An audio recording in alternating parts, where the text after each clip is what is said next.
Welcome to the TH Fantasy Football Show, hosted by Hestel and Ed. Hello and welcome as we continue our fancy deep dive series. We're with the AFC West at the moment with the Los Angeles Chargers, who have had some fancy relevant players over the last few years. Just a reminder, of course, that we are looking from a redraft perspective when we're talking about this players in this show. And, we're in a team where, well, the player on the screen is someone who Mark is in love with, and I'm sure he'll talk about at length later on in the show. But we start, as we always do, with quarterback, with Mr. Justin Herbert. And where are you with Justin Herbert from a fancy perspective this year, Mark? The Chargers in general, I think, have hugely benefited this offseason. And Justin Herbert, on our winners show we did looking at post-draft and through free agency, was one of my biggest winners for that. Start of last season, he didn't break 15 fantasy points weeks 1 to 7. His highest finish was QB 17, but week 8 onwards, 8 of top 12 of finishes were top 12 in 11 games. Significant upgrades around him, as we're going to talk about, but including that the O-line, which ranked dead last in many metrics last season. We also saw a little bit more rushing from him last year, so that worked out about an extra 2.5 points per game. No, he's not dual threat, but 2.5 points per game over the season is that difference maker that puts you kind of just a little bit more into that consistent QB1 conversation for me. I've got him as QB 10 overall. I really like him where he's going currently in round 9, ADP QB 11. If you like to wait a little bit later for your QB, I think Justin Herbert is a fantastic player to target. Top 6 finish on the year doesn't feel impossible, especially given the caliber of some of the players we're going to mention around him and those upgrades as well. Yeah, I really like Justin Herbert this year, and I think we've both been fans of him on the show for a little while, haven't we? Are you feeling optimistic about this season, him repaying a little bit of that from previous years? Yeah, I think Herbert's an interesting one. I think like last year he had a really kind of bounce back season in a real life perspective. His QB rating went up. He had very few interceptions. I think it was 3 interceptions last year. So he really tidied up his game. From a fancy monster point of view, which is what he was, a few years ago, I think it was 2021 where he topped 5,000 yards. I don't think that's happening again. But as you say, where he's starting to drop to, which is in that kind of QB 10 range, I think he could potentially be a bargain, and you could do a lot worse than him at quarterback. So, yeah, I'm a big fan of Herbert, and I think he should have a really solid fantasy season. I think as well, one thing sticking people's minds, was it 4 interceptions he had in that playoff game? After like 3 in season, that will stick in people's minds and could make him drop a little bit lower, potentially not. It depends what sort of league you're drafting in. But yeah, I really like Herbert this year, and I can imagine I will end up with a fair few shares of him. Right, let's move on to a position where it's been all change, huge changing of the guard at this position, and that's running back. And we start off with Najee Harris. So the ex-Steeler who has moved to Los Angeles. What do you think about Najee? What season is he going to have in Los Angeles? He had a decent year last year. To be fair, I think I finished with RB20. He drafted RB23, 12 points per game. He did what you expect a player who gets drafted around there to do. 10 top 24 finishes. Doesn't sound like it's setting the world alight, but that's what you get from a player that you're drafting at that stage, isn't it? I think he will be weekly flex play at the start of the season. I've got question marks about moving towards the end of the season potentially, and we'll discuss those reasons shortly. I think he'll start as 1A, finishes the RB2. At cost at the minute, I think is a decent pickup. So he's going is at RB33.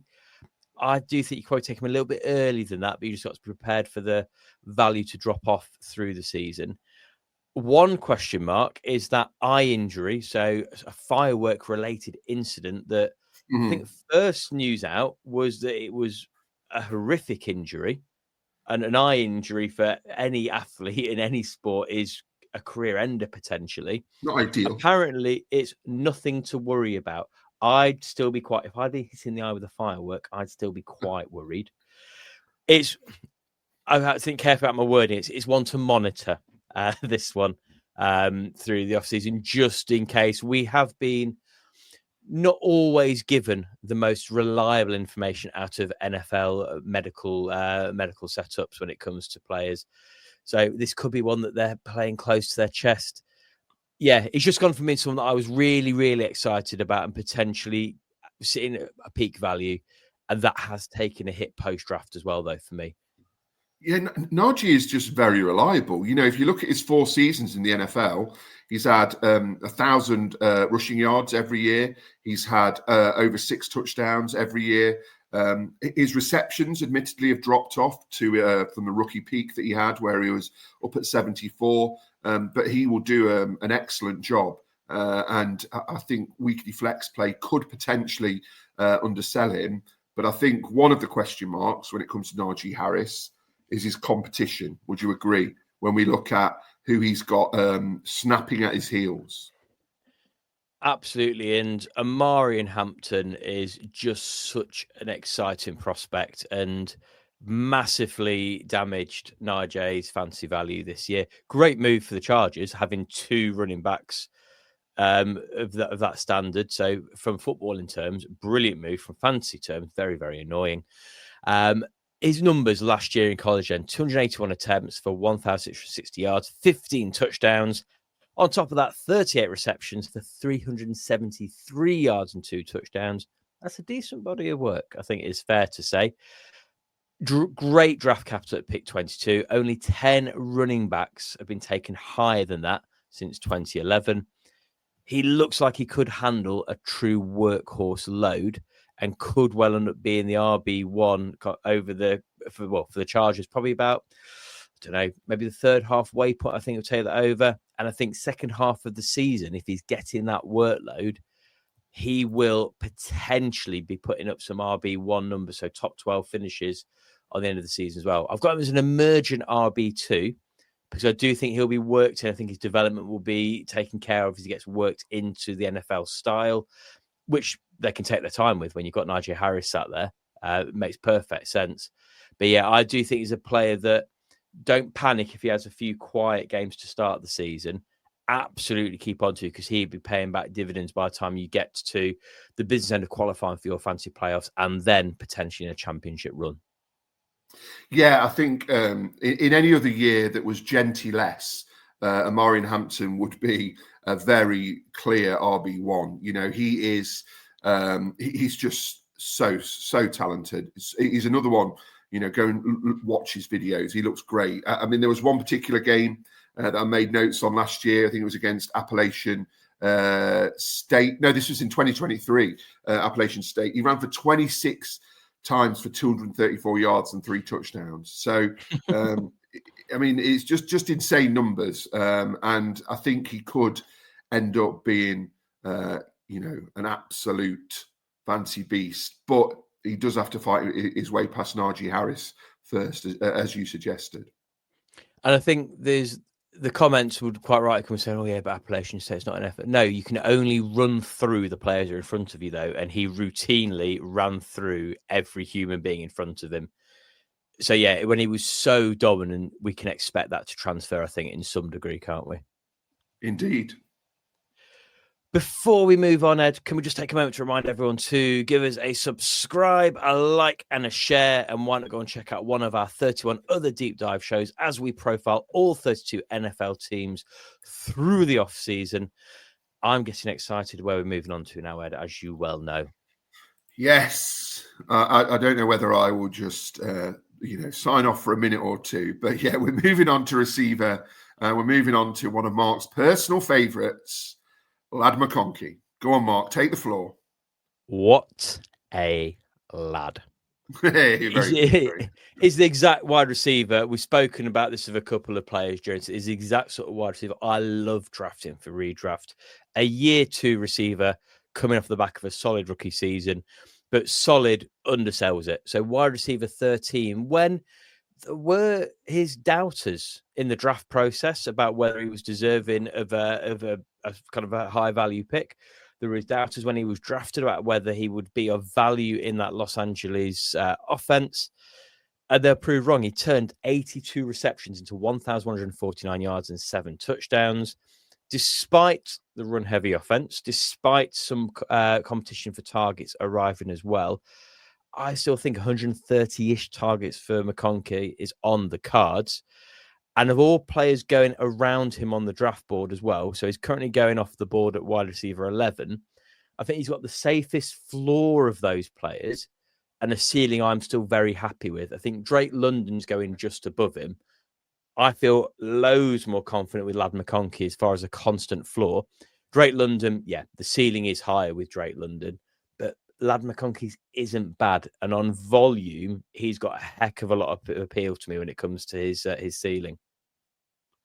Yeah, I think he went into the situation last year in Los Angeles, and you weren't really sure if he'd be able to, emerge as the true leader of the offense as wide receiver 1. But he quickly established himself as the go-to target for Justin Herbert, didn't he? And had a great rookie season. And he has got competition, but I think your projection of wide receiver 12 is probably fair.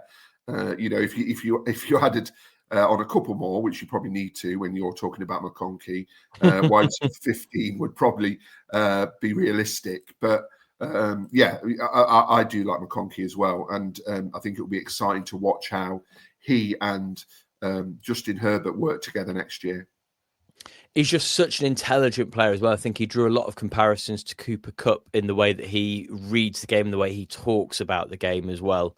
So I just think that when we see a player like, and they're very different players, obviously, but it took Kupp a while to kind of build the progression. I think the fact that McConkey's come in and done what he did last year, and then you had someone who was clearly so very analytical of the game and their own performance, I do think he's a player we're going to be talking about for many years to come. And I know it's a redraft show, Dynasty. Anywhere I could get him in a startup league for Dynasty, I'm very, very, very happy that I've got a player locked in for a good 7-8 years potentially. It's going to be returning some value for me. And we look at Lad McConkey, who is somebody who has very much fulfilled their potential, to move on to someone who I know you are not as positive about, and his competition in Quentin Johnston. You're going to be less effusive in your praise here now. I've really enjoyed criticising Quentin Johnston over the years. He's featured in Zero's long time. I think I was sceptical about him in the pre-draft process because I didn't see how it was a transfer. Yes, I got that massively wrong. I thought it was last year. I was horribly wrong about when I said the same. But Brian Thomas Jr., he was a Quentin Johnston player that I just didn't see what people were talking about. I've not really seen it since. But of all the negatives I've said about Quentin Johnston, and we've said on the show over the last couple of years, the nice thing I think I could say is he wasn't terrible in 2024. He did have some fancy relevant games. He had 3 games where he was the kindest thing you've ever said about him. It is. He had 3 top 12 finishes. And he added another 1 then as a wide receiver 1-2, so top 24 finish. So he only gave you a return really in a quarter of his games, considering you drafted him as your wide receiver 24. It's the 50-50 split between finishing as a top 36 and outside the top 36, where I think it was about 4 of those games he got you fewer than 5 points. The biggest concern with Quentin Johnston is when he had those big games, did you play him? Because you weren't expecting it to happen. 700 yards, 8 touchdowns, 1.63 yards per route run. That isn't anything to ignore at all. But Los Angeles have drafted a round 2 receiver, so they can't be confident. And I would expect some regression in his numbers this year as well.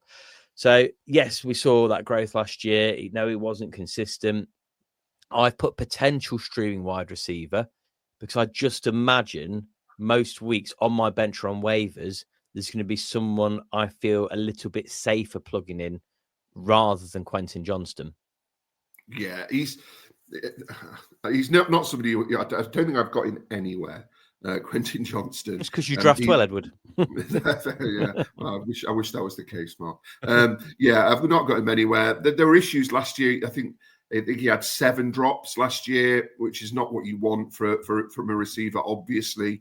And yeah, he will have some relevant weeks, but McConkey will be ahead of him.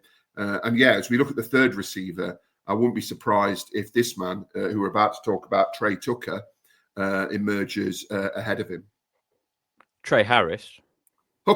Trey. Who's Trey Tucker? Oh, he's We've just done him with Raiders. Tight end with the Raiders. Too many names. Trey Harris. Trey. So, Trey, I call him. Trey. There is a chance he leapfrogs Quentin Johnson in time for week 1. There's an even better chance, and I'd go as far to say I am very confident that early in the season, he is the wide receiver 2 on the LA Chargers over Johnson. Obviously, rookies are always a gamble, but out of the current rookie class coming in, yards per route run in the class 5.12, the best in the class. Yards per catch, 17.2, once again, best in the class. I think he's such a good complement for Lad McConkey. I think he's going to be such a useful target for Justin Herbert. He's excellent in contested catches. He's a bit of a sleeper candidate for me, if I'm honest. I think that he is a player potentially we will be talking about as being one of the value picks of the season by the time we get towards December. Yeah, I think we've mentioned already in this series about what a strong wide receiver class it was. And Chargers had other needs in the draft, but I just don't think they could turn down Trey Harris when he dropped to them. Those stats are really impressive. And I also expect him to emerge ahead of Quentin Johnson as wide receiver 2. And Harris and McConkey are a very exciting partnership. I'm sure Justin Herbert is equally excited about them. Yeah, I think going in round 11 where he's going at the minute, Trey Harris represents great value in drafts, potentially. I say with all of these wide receivers, there's also the chance that we don't speak much of them for the rest of the season.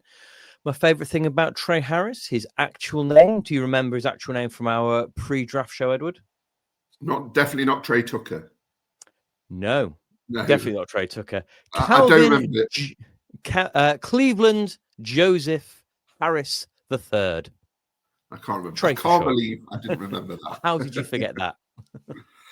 And we've got a bit of time, Mark, so let's finish off by talking about prospects for the Los Angeles Chargers this season. Do you see them having a successful 2025? I wasn't going to talk much about the tight ends, but I was going to talk about them more than that. Oh, God, yeah. Oh, yeah. Should we talk about the tight ends? Yeah. They've got... Okay. I forgot about 2 tight ends. I'm not really interested in them. Probably don't draft them. Genuinely, I've not got a lot to say about the tight ends, but yeah, Disley is like the blocker of the 2. If Conklin then emerges as a target, he could be someone that you want to look at as a streamer each week. That's the best chance for both of them, I think, really. There's a good chance we don't mention Conklin or Disley as far as any playable asset through the season. So, yeah, I didn't have a great deal said, but I did have at least 20 seconds on them. Yeah, I mean, they'll have fancy relevant weeks, won't they? Yeah. Both of them. But yeah, you kind of feel that Herbert one day does deserve an elite tight end because he certainly hasn't had that the last few years. Yeah. But yes, as I was saying, when it comes to the prospects of the Los Angeles Chargers, where are you? You've always been a sneaky Chargers fan. I like the Chargers. Is that fair to say? Do you think they'll start to really compete this year? I do like the Chargers. Last year with J.K. Dobbins being in town, obviously I really, really enjoyed seeing that.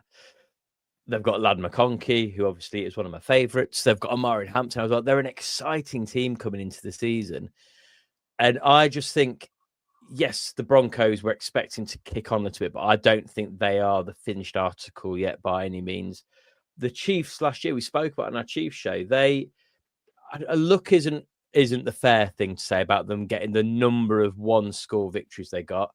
It's relentless work ethic and graft. But there is a situation where the Chiefs drop a few more of those games this year, and I don't think it's highly likely, but I wouldn't say it's impossible that we could see the Chargers challenging maybe this year. Certainly, they're going to want to have a playoff run.